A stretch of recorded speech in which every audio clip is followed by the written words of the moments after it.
Hello, what's up guys? It's KT Fox here. Today I have a Natalia gameplay to share with you guys. I think in the current patch, she's the most underrated mage. In mid lane, people underestimate her ability to clear the wave and rotate to create side lane pressures. And in the most current patch, the most recent change to her is they have increased the range on her skill shots on first and second skill. So which makes her a really good mage, but the thing is you have to hit skill shots in order for to make her really effective in these matches.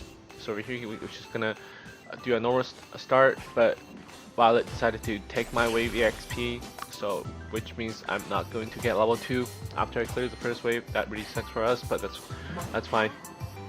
We're laning against a Sephora, so in theory I should be able to win my lane against Sephora. But since they have a teammate support, if this teammate comes mid to harass me quite often, I might not win my lane and might not have the rotation priority over Sephora. So over here you can see that this teammate has his full charge. I was trying to go into them and try to hit the team, but teammate actually juked out my skills. My second skill I end up just poking the Sephora really bad, and she has to go back afterwards. Since this teammate used his first skill, he doesn't have any more damage. So I don't have to go back over there because I have Phoenix tier. I can just stay in lane, clear the next wave, and get level 3 and get my HP back. So like I said, I got my HP back. This is way enough for me.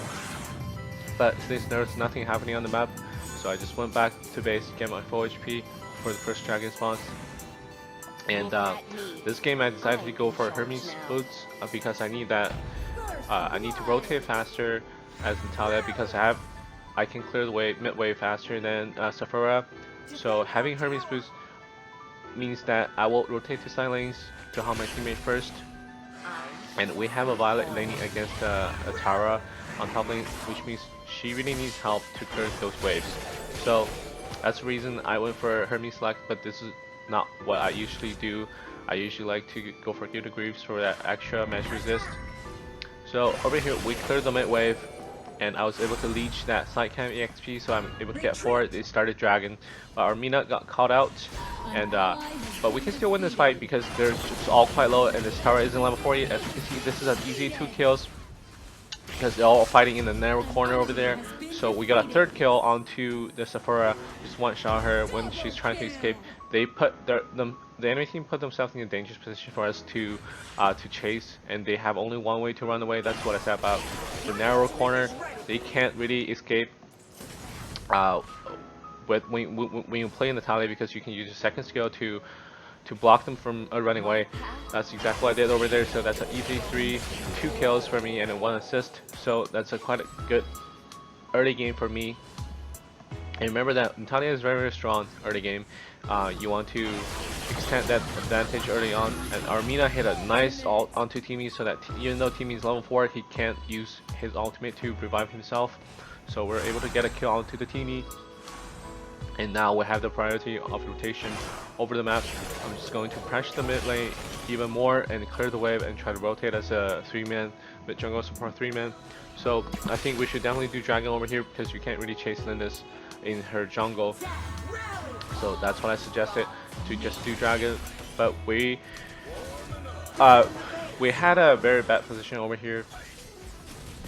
We really should just back out up over here. And I was trying to catch Lindis out. And I wasn't able to hit anything onto her, so I made a mistake over here. I was in a bad spot. When you play Natalia, your position in a team fight is very important. That ensures you just want to make sure you're in a really good position before your team starts the team fight. So we were not really able to combo over there at the dragon. I wasn't able to combo with Mina. That's how we lost the fight, but that's quite alright. We don't have any, they can't really take any tower after that. So we're just gonna go back to mid lane. Our bottom got ganked and Zuka actually died. So we're gonna clear the mid wave, try to see where they're gonna go next. Only Lindis can push the tower really hard on the team at in the current moment. So we see that Roma is going into that bush, but I don't think the stun went onto him, so we didn't stun him. But it's quite alright. He's poked out. He has to go back to this tower. We can defend this tower pretty easy. Just a couple minutes here. And the enemy team actually trying to invade our jungle. We're trying to help our jungler to push them away, and we actually did that, and they decided to back out because they were poked out. So we're gonna go back to mid lane, try to clear more mid waves, just play it slow, get more gold before we fight. But our Violet decided to rotate down when she doesn't need to, and she is going to end up losing top tower over here. So she did lose that tower, and we got a kill on the bottom side, which is very good for us. And we just gonna camp over here. Because this game I'm playing against the sufferer, I don't want to leave the wave up and try to fight them. I just want to clear as fast as I could. Armina missed the ultimate, but that's fine. We just clear the wave and go help top because our top is getting pressured really hard. And at the moment, Dragon is going to spawn in 5 seconds, which means because we saw Lindis and Tara at top, they're gonna rotate down, and either gonna rotate down or gonna do Dragon. So we're camping over the bush waiting for them to rotate down, but they decided not to rotate down and they started Dragon. But we got the Dragon. Morin had a really good punish onto the Dragon. So we're gonna go back to mid and try to clear our wave. Because remember, Lindis was on top side, she could have been mid, so that's why we need to watch out from left side. Even though I did get poked a little bit, we're able to poke them back, and the teammate was quite low, but unfortunately our Mina died. And the Tara is trying to invade our jungle, and we're just trying to help our jungler to push the Mina away from his jungle, but Mina did end up stealing our blue. I have to flicker it over here, but that's just too sweet for me because the Tara has a blue buff. I can't miss the opportunity to get a kill onto the Tara and get the blue myself. So I had to do it, and we did end up getting the blue, which is really nice at this point because I have a 20% cooldown reduction from the blue buff and 10% cooldown reduction from Orbit Magi. I can just spam my first skill. If I did end up hitting my first skill onto any enemy hero, that's going to get me cooldown back, depending on how many projectile I've hit.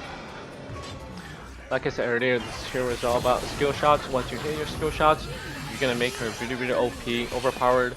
And once you don't hit your skill shots, you're pretty much just a cannon mini, another cannon mini for your team. So when you play Natalia, you want to make sure you want to practice to the point where you can constantly hit those skill shots to make those nice damage, to make those nice damage onto the enemy team, so that your team you can carry your team with it. And if you guys notice, this Morin isn't being very effective from the early stage of the game because our Violet lost top wave pretty hard, and this Morin is just losing, have to defend his top side of the jungle constantly, which means he can't really, he has to worry about the top side of the map a lot. So this teammate over here tried to jump onto me, flicker, stun me under tower, but he didn't really hit those stun. He ended up dying under tower, so I used my first skill, second skill combo to get that kill onto the teammate. So guys, remember, even if you don't hit your second skill stun, your second skill can still slow people down with that orb afterwards. So our team jungle support end up dying over here. Thankfully we have Zuka, and that Lindis was out of position, so we were able to get 2 kills over here. Again, I got my blue buff on me, back onto me again. So this is my time to carry again. I'm just with those cooldown reduction, I can just carry the team fight really hard with my damage output. And Ryoma trying to chase us. As you can see, I'm constantly hitting my S1 onto them, and my S1 constantly get refreshed. That's a lot of damage.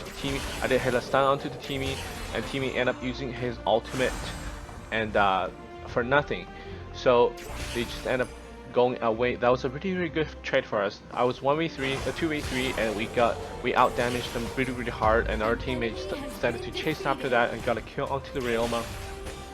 So this is the moment we turn the whole game around.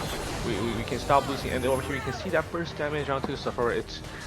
She didn't even have a chance to use her ultimate just before she died. So this is a turning point for us, because that out trade happened in mid, and this teammate, because teammate used his ultimate for nothing earlier, we were able to get a kill onto the teammate under the tower. The teammate is really kind of useless, not as effective as if he has ultimate over here. And they don't have a Ryoma defending their base right now, and the Tara is trying to push our top wave. So I don't think he can do it, so I just call my teammate to stay over here and got a kill onto Ryoma. And that's a nice Mina ult onto the Sephora over there. So end up killing their whole team and just finish this whole game just 1 second before 10 minutes mark. So I think I did pretty good this game as Natalia, even though we had a couple of mistakes, but that doesn't really affect the whole gameplay. And you can see how good her wave clearing is and how much damage, how much burst damage she can do in a team fight. So she, in my opinion, she's really just underrated at the moment. At the current patch, people should play her more just because how much damage she can do as a mage. But you have to practice her a lot in order to be really good on her. And you can see on the score screen, I'm doing 36% of damage on my team, 10-1-2 score. So I hope you guys have enjoyed this video. Please leave a like and subscribe to my channel for more awesome gameplay mage guys just like this one. Thank you for watching again and have a nice day.